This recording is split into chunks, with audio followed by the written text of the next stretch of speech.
बिस्मिल्लाहिर्रहमानिर्रहीम अल्लाहुम्मा सल्ली अला मोहम्मद व आलि मोहम्मद। आप देख रहे हैं फैक्ट्स विद यासिर यासीन और गुज़िश्ता 12 घंटे की चंद अहम खबरें।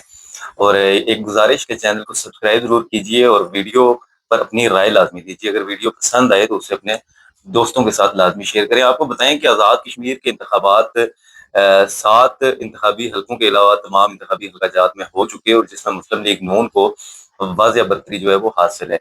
आज इस हवाले से मुस्लिम लीग नून के कायद मियां नवाज शरीफ की ज़ेर सदारत एक इजलास का इनेकाद किया गया, जिसमें आज़ाद कश्मीर के अंदर हुकूमत साजी के मामलात पर गौर किया गया। आपको बताएं कि इजलास में वज़ीर आज़म शहबाज शरीफ, वज़ीर आला पंजाब समेत मरकजी रहनुमाओं ने शिरकत की और आज़ाद कश्मीर से मुंतखब अरकान असम्बली भी इस इजलास में मौजूद थे। आपको ये बताएं कि इजलास में आज़ाद कश्मीर के वज़ीर आज़म के लिए भी गौर किया गया और मखसूस नशिस्तों पर मुंतखब किए जाने वाले अरकान के बारे में भी गौर किया गया। आपको बताएं कि आज़ाद कश्मीर के वज़ारत उज़्मा की दौड़ में मुस्लिम लीग नून के सदर शाह गुलाम कादर, साबिक़ वज़ीर आज़म राजा फारूक हैदर और मरकजी रहनुमा मुस्लिम लीग नून के चौधरी तारिक फारूक और कर्नल रिटायर्ड वकार नूर जो है वो शामिल हैं। आपको ये बताएं कि शाह गुलाम कादर और तारिक फारूक के नाम जो है वो गर्दिश कर रहे हैं वज़ारत उज़्मा के लिए। अब देखते हैं कि मुस्लिम लीग नून के जो कायद हैं मियां नवाज शरीफ वो क्या फैसला करते हैं, क्योंकि वज़ारत उज़्मा के उम्मीदवार का फाइनल करने के लिए पार्लिमानी पार्टी ने मुस्लिम लीग नून के सरबराह को इख्तियार जो है वो दे दिया। आपको ये बताएं कि इजलास से कबल आज़ाद कश्मीर की मखसूस नशिस्तों के हवाले से भी जो फहरिस्त है वो मुस्लिम लीग नून के सरबराह मियां नवाज शरीफ को भेज दी गई थी। और इसमें आपको ये बताएं कि खवातीन की मखसूस नशिस्तों के लिए मरियम कश्मीरी, नासरा खान, नसारा अब्बासी, सैरिश कमर और मारिया इकबाल तराना का नाम जो है वो शामिल है। जबकि टेक्नोक्रेट की नशिस्त पर राजा शादाब सिकंदर, उलमा मशाइख की नशिस्त के लिए पीर मजहर सईद और ओवरसीज की सीट के लिए राजा मोहम्मद जावेद के नाम जो है वो ज़ेर गौर हैं। आपको ये बताएं कि इन नामों की जो हतमी मंजूरी है वो नवाज शरीफ देंगे, ताहाल किसी नाम की हतमी मंजूरी नहीं दी गई है। दूसरी जानिब आपको ये बताएं कि आज़ाद कश्मीर के 2 हलकों के 23 पोलिंग स्टेशन पर जो है वो आज पोलिंग हुई और LA-15 के 9 और LA-16 के 14 पोलिंग स्टेशन पर वोटिंग हुई। सिक्योरिटी के सख्त इंतजाम किए गए थे। इलेक्शन कमीशन की जानिब से LA-14 गरबी बाग से जम्मू कश्मीर अवामी दस्तोबाजों के साजिद इकबाल और LA-17 हवेली से साबिक वज़ीर आज़म आज़ाद कश्मीर फैसल मुमताज राठौर की कामयाबी का जो नोटिफिकेशन है वो जारी कर दिया गया है। एक अहम खबर आपको ये बताएं कि बरी हुई थी मंशियात फरोश अनमोल उर्फ पिंकी, उनकी जो बरीयत है उसको चैलेंज करने का फैसला कर लिया गया है। और प्रोसिक्यूशन की जानिब से ये कहा गया कि ना मुल्ज़मा पर फर्द जुर्म आयद हुई और ना ही किसी गवाह का बयान रिकॉर्ड किया गया। इस हवाले से प्रोसिक्यूशन ने फैसले की तस्दीक शुदा नकूल हासिल करने के लिए बाकायदा दरख्वास्त जो है वो जमा करा दी है।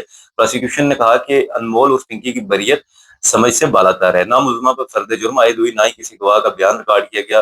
फैसले की तस्दीक शुदा नकूल मिलने के बाद अदालती फैसले का तफसीली जायजा लिया जाएगा, जिसके बाद कानूनी चारा जोई को हतमी शक्ल दी जाएगी। वाज़ेह रहे कि एडिशनल डिस्ट्रिक्ट एंड सेशन जज ने मंशियात के 3 मुकदमात में मुल्ज़मा अनमोल उर्फ पिंकी को 2 रोज कबल जो है वो बरी कर दिया था। जबकि लाहौर से आपको एक खबर से आगाह करें कि स्टेज अदाकारा लाहौर में जो है वो ज्यादती का शिकार हो गई हैं। थाना सब्जादार ने अदाकारा अरूज की दरख्वास्त पर मुकदमा दर्ज कर लिया। अदाकारा ने इल्जाम आयद किया कि नासिर खान ने पहले मुझसे दोस्ती की, बाद में स्टेज ड्रामे बनाने और काम देने के बहाने ताल्लुक मजीद जो है वो मजबूत हुआ और मेरे घर आना जाना शुरू हो गया।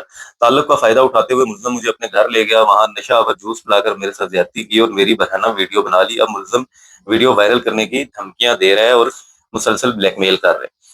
पुलिस की जानिब से मुकदमे का इंदराज करके मुल्ज़िम की गिरफ्तारी के लिए छापे जो है वो मारे जा रहे हैं। आपको आगाह करें इसी केस के बाबत की 2024 में नासिर खान नामी शख्स ने दिन दिहाड़े अदाकारा अरूज के घर फायरिंग की थी और उस वक्त पुलिस जो तहकीकात थी उसके मुताबिक ये बात सामने आई थी कि मुल्ज़िम असला के जोर पर खातून अदाकारा के साथ ताल्लुक इस्तवार करना चाह रहा था। 2024 में एक शख्स ने दिन दिहाड़े जिस खातून के घर फायरिंग की और खातून को जिस शख्स से इतना खतरा था, फिर खातून उसी शख्स की बातों में आ गई और लालच में आ गई और फिर ताल्लुक उस्तवार हो गया और आज जो है वो बात ज्यादती तक पहुंच गई। अब इस केस की तहकीकात के बाद पता चलेगा कि ये नासिर खान की तरफ से जो ब्लैकमेलिंग है या अरूज खान की तरफ से ब्लैकमेलिंग है।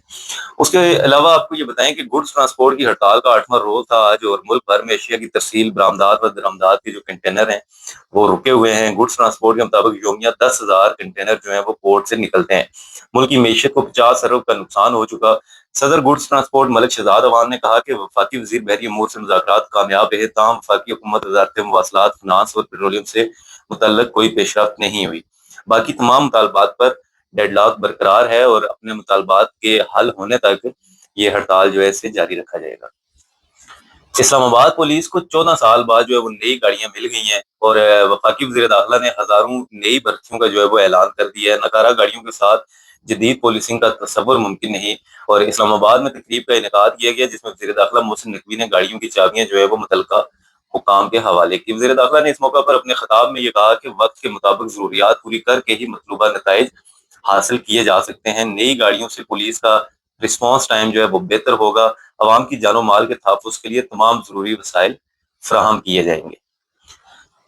جبکہ راولپنڈی کے علاقے ٹیکسلا کی حدود میں آپ کو یہ بتائیں کہ معروف ٹک ٹاکر جو ہے اسے قتل کر دیا گیا ہے۔ مقتولہ شمسو بی بی عرف عائشہ کو گردن میں گولی ماری گئی، اور فائرنگ سے مقتولہ کی چھوٹی بہن 15 سالہ اسمیہ بھی زخمی ہوئی ہیں، اور پولیس نے مقتولہ کے والد کی درخواست پر جو ہے وہ مقدمے کا اندراج کر لیا ہے اور اپنی کارروائی شروع کر دی ہے۔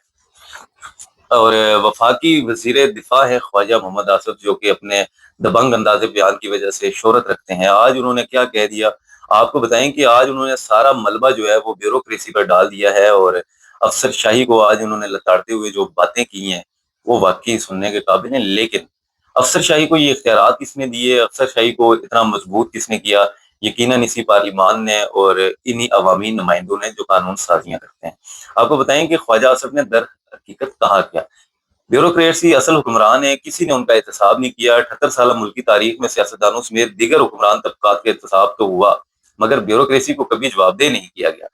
سیاستدانوں کے احتساب کی بے شمار مثالیں موجود ہیں، لیکن بیوروکریسی کے احتساب کی مثال تلاش کرنا ناممکن ہے۔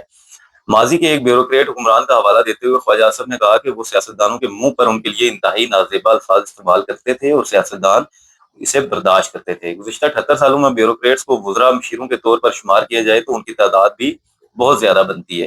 بیوروکریسی آج ناقابل گرفت طبقہ بن چکی، کوئی ان سے جواب طلب نہیں کر سکتا۔ اس کے ذمہ دار سیاستدان اور ان کی کمزوریاں ہیں، اور بیوروکریٹس اس ساری صورتحال سے صرف فائدہ اٹھاتے ہیں۔